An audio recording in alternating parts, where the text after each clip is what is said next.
Alors le troisième défi, qui est le défi de la contextualisation, il a été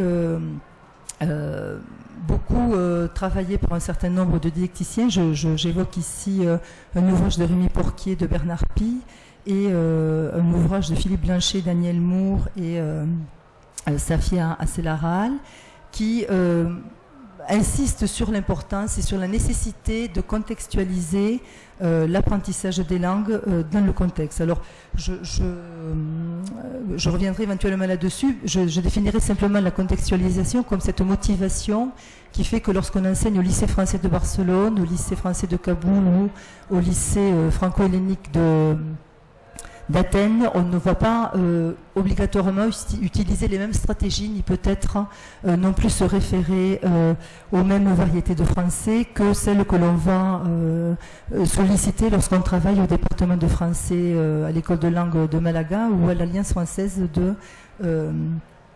Malaga aussi. Alors, je voudrais illustrer deux exemples de contextualisation qui ont été proposés par deux de mes étudiantes qui expérimentent des outils qu'elles fabriquent dans des contextes particuliers.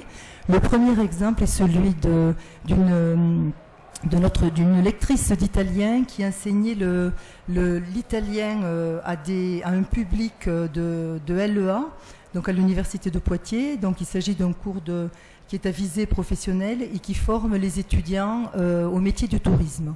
Donc elle a trouvé extrêmement productif de faire reproduire des petites brochures touristiques qui étaient donc à destination d'un public italien, mais qui évoquaient le contexte dans lequel ces étudiants vivent. Donc partir d'un contexte connu donne finalement un référent qui facilite l'expression en langue étrangère. Donc ça, c'est un premier exemple de contextualisation didactique. Le deuxième exemple est celui d'une étudiante qui est partie faire son stage en Chine. Et elle a donc essayé de rapprocher deux cultures qui sont extrêmement éloignées.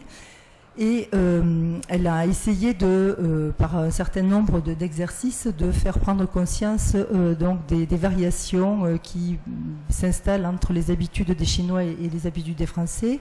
Les Chinois boivent beaucoup d'eau chaude ou de thé tout au long de la journée, et les Français, est-ce qu'ils boivent de l'eau chaude le matin au réveil, au déjeuner, au dîner, toute la journée ou jamais?